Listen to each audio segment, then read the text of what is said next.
दोस्तों, क्रिकेट के मैदान पर धोनी का दिमाग सुपर कंप्यूटर की तरह चलता है और कई बार धोनी ने अपने शातिर दिमाग से सामने वाली टीम के बैट्समैन को बेवकूफ बनाकर आउट भी किया है।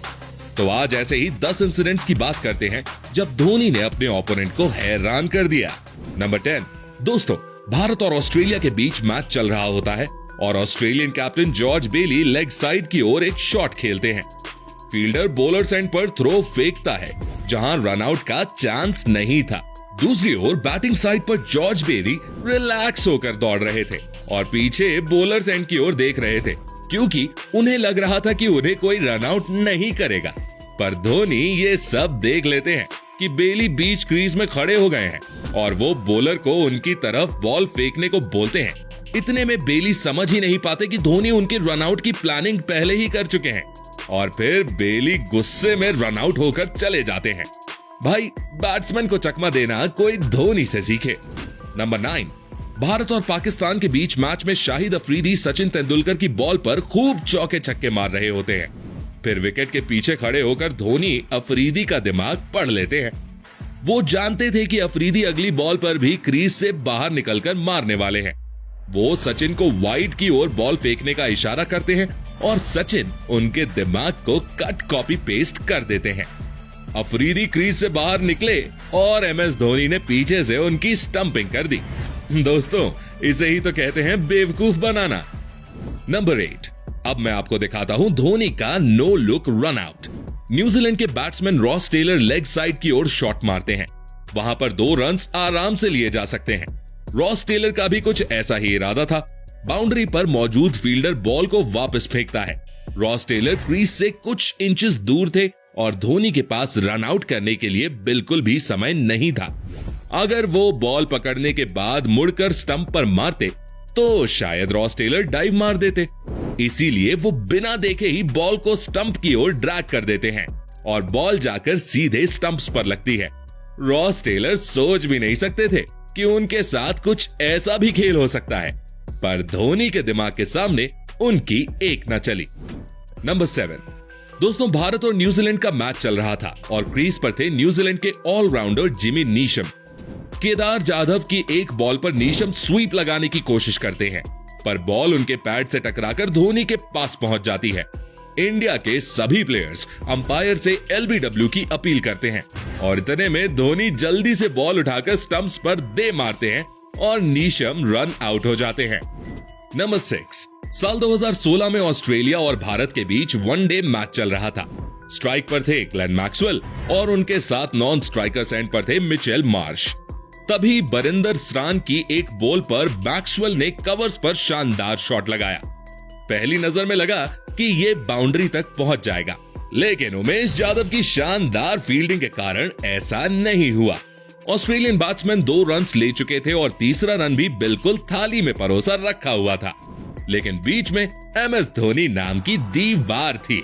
जैसे ही उमेश यादव ने बॉल को थ्रो किया, एमएस धोनी विकेट्स के बिल्कुल करीब आ गए और उन्होंने मिचेल मार्श को ऐसा बेवकूफ बनाया जैसे वो बिल्कुल सेफ थे।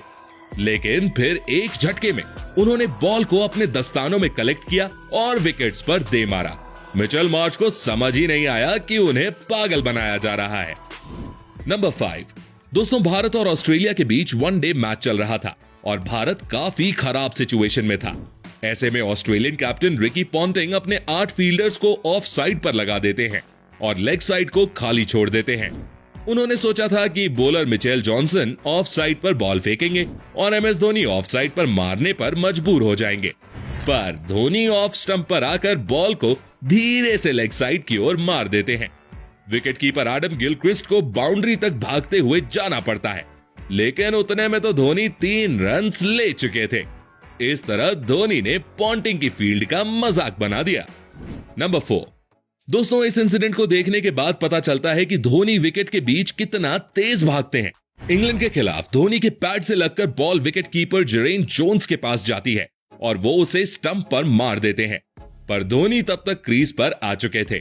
अब विकेट कीपर थोड़े कंफर्टेबल से हो जाते हैं और इसी बात का फायदा उठाते हुए धोनी के रन ले लेते हैं। इतने में धोनी देखते हैं कि विकेट कीपर अभी भी कोई एक्शन नहीं ले रहा है, तो वो दूसरा भी भाग जाते हैं। वो कहते हैं सावधानी हटी दुर्घटना घटी। बस यहां पर भी वही हुआ था। Number 3, Dhoni fooled Laxmikant Shukla. दोस्तों ये वाला इंसिडेंट साल 2008 के सीएसके और केकेआर के एक मैच का है। लास्ट ओवर की 5th बॉल पर जब जोगिंदर सिंह लक्ष्मी रतन शुक्ला को एक यॉर्कर फेंकते हैं जिसे वो मिस कर देते हैं। अब शुक्ला जी तो क्रीज में ही खड़े रहते हैं, पर नॉन स्ट्राइकर सेंट पर खड़े ईशांत शर्मा एक रन की तलाश में भागकर काफी आगे निकल जाते हैं। धोनी बॉल को नॉन स्ट्राइकर सेंट पर खड़े बॉलर जोगिंदर सिंह की ओर फेंकते हैं, पर उन्हें बॉल को स्टंप्स पर हिट करने से मना कर देते हैं। इस दौरान लक्ष्मी रतन शुक्ला और ईशांत शर्मा के बीच क्रीज क्रॉस हो जाती है। वो जोगिंदर को इशारा करते हैं कि अब वो बॉल को स्टंप्स पर हिट कर दें और ईशांत शर्मा की जगह शुक्ला जी आउट हो जाते हैं। भाई सच में गजब का काटा शुक्ला जी का तो। नंबर 2, दोस्तों भारत और न्यूजीलैंड का मैच चल रहा था और भारत की ओर से युवराज सिंह बॉलिंग कर रहे थे। तभी एक बॉल जेकब ओराम के पैड पर लगते हुए हवा में उछलती है और धोनी के हाथ में जाती है। जेकब ओराम को समझ ही नहीं आता कि बॉल गई कहां। फिर क्या था, वो बिना कुछ सोचे समझे अपनी क्रीज से बाहर निकलते हैं और इतने ही धोनी उनकी स्टंपिंग कर देते हैं। जितने में ओराम समझ पाते कि उनके साथ हुआ क्या है, उनकी वापसी की टिकट धोनी काट चुके थे। नंबर 1, दोस्तों वेस्ट इंडीज के कीरन पोलार्ड वो प्लेयर हैं जिनसे मैदान पर कोई भी उलझना नहीं चाहता, पर धोनी के सामने पोलार्ड भी फेल हैं। भारत और वेस्ट इंडीज के बीच एक मैच के दौरान जब विराट स्ट्रेट की ओर शॉट लगाते हैं तो बॉल सीधे पोलार्ड के पास जाती है। इतने में विराट और धोनी एक रन ले चुके थे। दोनों प्लेयर्स को दूसरे रन का लालच देने के लिए पोलार्ड बॉल को छोड़ देते हैं। अब कोई और प्लेयर होता तो शायद पोलार्ड से पंगा लेने की सोचता भी, लेकिन धोनी ने चैलेंज को एक्सेप्ट किया और जब तक पोलार्ड थ्रो फेंक पाते वो दूसरा रन ले चुके थे। तो दोस्तों ये थे 10 ऐसे इंसिडेंट्स जब धोनी ने अपने ओपोनेंट को हैरान करके रख दिया। पर अगर आप ऐसे ही और भी धोनी की वीडियोस देखना चाहते हो तो यहां क्लिक करके चले जाओ। भाई मजा ना आए तो बताना।